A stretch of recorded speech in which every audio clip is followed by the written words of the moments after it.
Yung nag-offset na overtime sa healthcare workers, are you doing something about that? Ito nga pinag-usapan natin, dapat meron kang resource person na nagsusulat kasi sisingilin kita. Sa susunod na hearing, pag wala ka nagjajataw, siningil kita, nakanganga ka lang, tatamaan ka sa akin. Believe me, believe you. Ganun ako. Kilala mo siguro kung paano ko mag-work, ano? Sisingilin kita. So baka mamaya, ka lang ng, pag singil ko sa susunod na hearing, hindi mo nabigay yung mga gusto ko, tatamaan ka, kidlat ang tatama. Ang gusto ko lamang pong sabihin dito, aking mga kasama, tama po, naniniwala po ako na hindi makatwiran ang ginagawang pambobomba ng tubig sa ating mga mangingisda, sa ating Coast Guard. Pero matagal ko na rin sinabi na may budget naman ng Coast Guard, ba't di kayo bumili ng mas malakas na water cannon at gumanti kayo?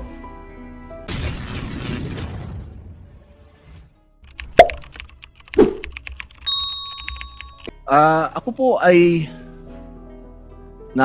nakinig at napanood ko po ang mga talumpati ng ating mahal na kasama, Senator Risa Hontiveros, Senator Marcoleta, Senator Erwin Tulfo, patungkol po sa kaganapan na nangyayari ngayon sa pagitan ng Chinese Embassy at sa atin pong mga senador. Ang akin po lang mungkahi sana, ako po ay naniniwala, mga mahal kong kasama, na itong usapin nito ay masyadong popular sa ating mga kababayan. At ang magsalita ka ng patungkol sa pagsasaayos ng singalot na ito ay hindi pabor sa sino man na magsasalita ng gusto mong magkaroon ng kapayapaan.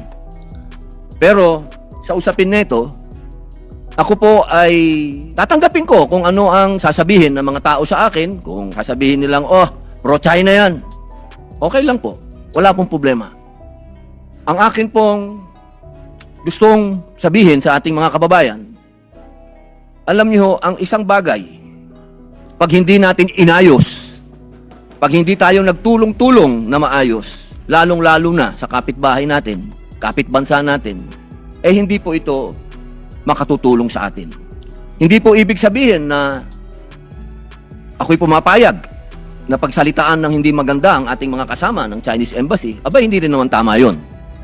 Pero, hindi rin naman po tama na ang isang opisyal natin sa gobyerno, na isang uniformado pa, ay gagawa ng katatawanan o karikature ng presidente ng China. Sapagkat kanina po, habang nag-uusap kami ni Senator Amy Marcos, sabi ko sa kanya, kung yan, ginawa ng China sa ating Pangulo na si Bongbong Marcos, ako'y oposisyon, pero gagawin nila yan kay Bongbong, ay unang-una po ako magagalit. Sapagkat hindi ako papayag na babawin ng kahit na sino ang Pangulo ng Pilipinas. Hindi ako papayag na gawan ng karikature kahit ako'y oposisyon, na gawan ng ganyan ang ating Pangulo. Sapagkat ang Pangulo ng isang bansa, yan po ang tinatawag nating representasyon ng ating bayan, katumbas ng bandila. Kung ano ang tingin natin sa bandila, yan ang tingin natin sa Pangulo. Kaya, kung ano man po ang ginawa ni Admiral Tariela, ay pinakikiusapan ko po siya na huwag niyang ulitin. Sapagkat, pag nambastos ka, babastusin ka rin talaga. Wala po tayong magagawa sapagkat duty ng kahit na sino na ipagtanggol ang kanilang Pangulo.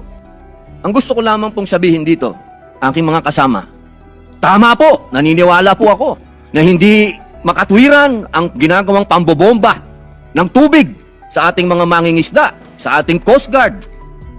Pero matagal ko na rin sinabi na may budget naman ng Coast Guard, ba't di kayo bumili ng mas malakas na water cannon at gumanti kayo? Hindi naman po pwede na lagi tayo magpapaawa. At parehas naman kayong tinatawag natin tanod ng Coast Guard kayo pareho. Hindi naman kayo gray ship. Ang gray ship, yun ang military. Kapag hindi naman pwede yun. Yun ang tinatawag natin ng escalation. Pero kung dalawa kayong white ship dyan at nagbombahan kayo ng tubig dyan, walang ano yun. Walang issue yun, walang escalation yun dahil pareho kayong tanod baybayin. Pareho kayong nagpoprotekta ng coast natin. Pero para sa usapin nang ikaw ay magtatalumpati at gagawin mong katatawanan yung Pangulo ng isang bansa, ay palagay ko, inuulit ko po, ako po ay oposisyon. Pero kahit sinong gumawa niyan sa presidente ko, hindi ako papayag. Ako'y tatayo din at talagang makakatikim din sa akin yun ng mga salitang hindi niya makakain. Sapagkat sa akin, anuman ang political affiliation natin, pagdating sa Pangulo sa ibang bansa, iisa tayo. Solid dapat tayo, nakatayo dapat tayo sa Pangulo natin, pag-usapin na ng ibang bansa na. Kaya sana po, nakikiusap po ako sa Chinese Embassy at sa ating mga kasama na sana po ay matapos na ito, makapag-umpisa na po tayo ng magandang relasyon, pag-umpisahan natin ng pag-uusap, sapagkat alam niyo po, meron din po tayong ibang mga kasinggalot. Tahimik nga lang tayo. Katulad po ng aking best friend sa Malaysia. Kasingalot natin yan sa Sabah. Ilan ng Pilipinong naging stateless doon? Ilan ng Pilipinong dineport nila? Pero naging tahimik naman tayo. Wala naman akong naririnig. Kaya sana kung ano po yung ginagawa ng iba din sa atin, pantayan din natin. Alam nyo, masakit sa akin magsalita ng patungkol sa Malaysia dahil kapatid kong mga Muslim yan. Pero ini-example ko lang po sa inyo na meron din tayong problema sa ibang lugar na meron din ginagawang pang-aabuso din sa atin na hinihingi ko din na magsalita din kayo. At sana, bilang panghuling salita, alam nyo, nung kailan lang nakita kami ni General Torre. Ang tingin ko dyan sa taong yan, kaaway ko yan. Sa ginawa niya kay dating Pangulong Rodrigo Roa Duterte. Pero dahil nagkita kami sa isang lugar na hindi namin dapat pag-usapan ang ginawa niya, kundi kami mga bisita sa isang lugar, kami naging, kumbagay, diplomat na rin kami. Kami naging mahinahon sa isa't isa. Sapagkat yun dun po ay pagpapakita sa ating mga kababayan na hindi sa lahat ng oras ay palabang ka. May mga pagkakataon na pwedeng madaan sa usapan. Kaya po sana, inuulit ko po, wala po akong masasabing sa mga speech, sa mga statement ng ating mga kasama. Naniniwala po akong may katwiran po ang inyong mga sinasabi.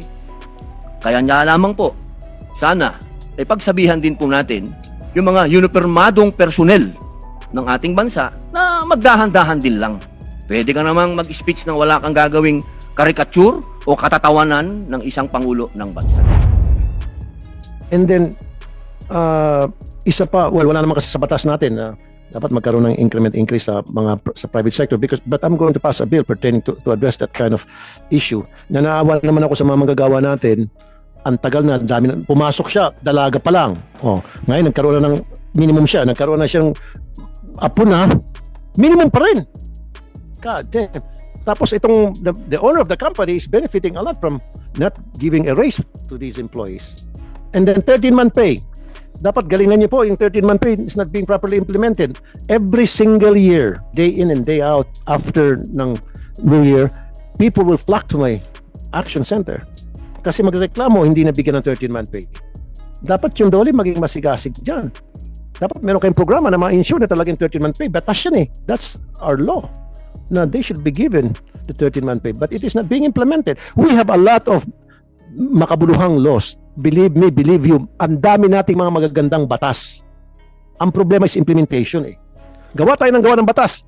Libo-libo ng batas natin. Ang dami pa nakapending sa House dito at saka sa Senate. Sobrang dami na natin mga batas. Ang problema, ang dami na. Implementation lang. Kung na-implement lang lahat ng batas na meron tayo, wala tayo sana problema. Totoo yan. Lahat ng mga magagandang batas, kung properly implemented, wala. Almost perfect na sana tayo kasi nandun na lahat ng batas na kailangan para mapaganda yung buhay ng bawat Pilipino. But it is not being properly implemented, especially sa labor. 13-month pay din na-implement. Another thing, Dole, yung mga security guards na pinagtatrabaho ng 12, 15, 16, I will also pass, kasama sa bill ko yan, na dapat yung mga security guard, the maximum amount that they can work as overtime should no more than 12 hours. Kasi after 12 hours, they are no longer effective and it's also a risk on their part. Kasi antukin sila, pwede sila agawan ng baril. And then they're also a risk to other people. Kuminsan totoo, trabaho 16 hours, naburyong, nag-orimentado, they run amok because they work too much. So dapat, there is only a certain number of hours in a week that they're allowed to work. Because some of these security guards, they work 20 hours a day, 5 straight days. And that is not being monitored by DOLE. How can they become an effective security guard if they're overworked? Diba? So that is something that, for the meantime, sir, kasi yung bill ko, matagal pa yan, mag-monitor na kayo. Na wag na niyong payagan na, especially sa mga manufacturing company rin, marami na puputulan mga kamay na aksidente, construction, kasi puyat, overwork, pagod, napuputol yung kamay, puputol yung daliri, nahuhulog, wala, inantok-antok na eh, di ba?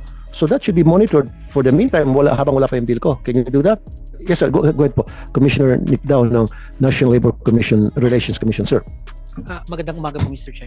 Experience ko lamang po bilang isang commissioner sa NLRC. Meron po kasing ruling ang Supreme Court na pag halimbawa po yung ordinaryong labor standard benefits, ang pagdating po ng kaso sa amin, halimbawa po meron pong money claims, no, na tinatawag. Halimbawa po, kulang ang wages, halimbawa below minimum o kaya 13th month pay po o kaya yun pong ordinary na holiday pay.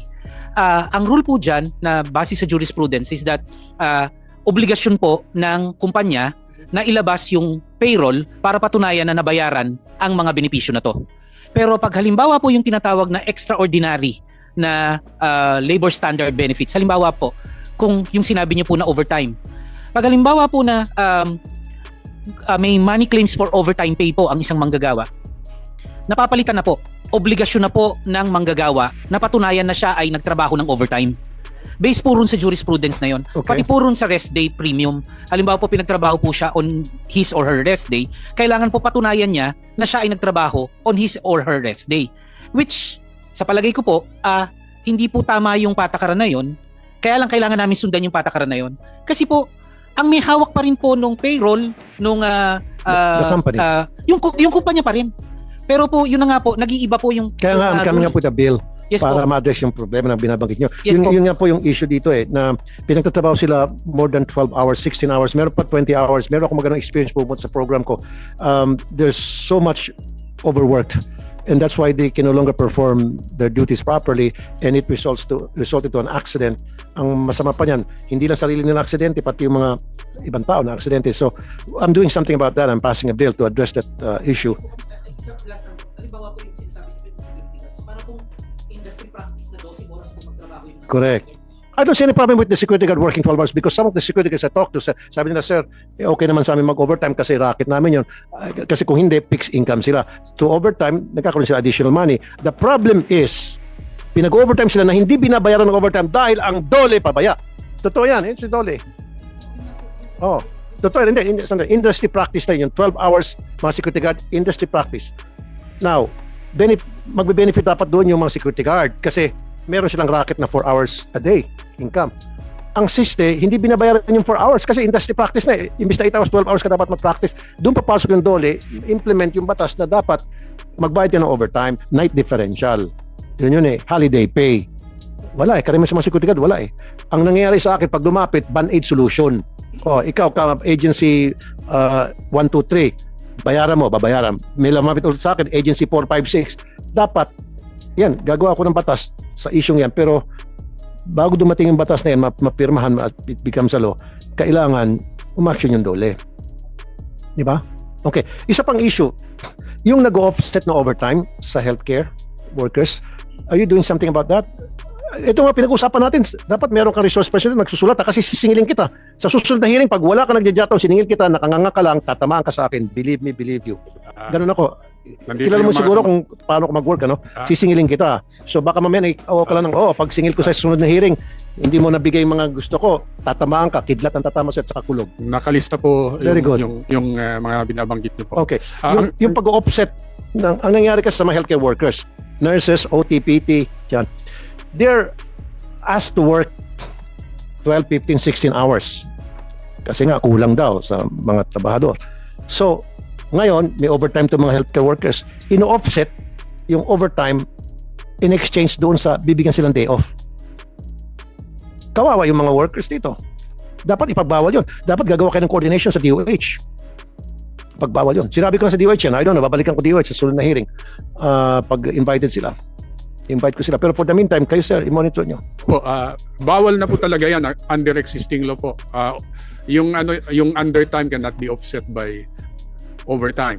Kailangan po yung kung nag-overtime sa isang araw, dapat may overtime premium. Kahit hindi dapat dapat ikarga yung overtime niya doon sa regular work hours niya. Or sasabihin, bibigyan kita ng day off in exchange of those na accumulate mo na overtime. Kunya naka-accumulate ka ng 10 hours na overtime. Sige, mag-day off ka. Circumvention po yun. Dapat pagbawal yun. Opo, circumvention po yun. Okay? And also, risky din yan. Kasi halimbawa, yung isang nurse, pagtabuhin mo ng 15 hours, pagod na yan. Mamaya, pagturok niya, mali ang pagkat na iturok, mali ang nabigay na gamot, pinainom na gamot, dahil pagod na puyat. So dapat ipagbawal natin, dapat there is only a certain number of hours that these healthcare workers are allowed to work in 1 week. Diba?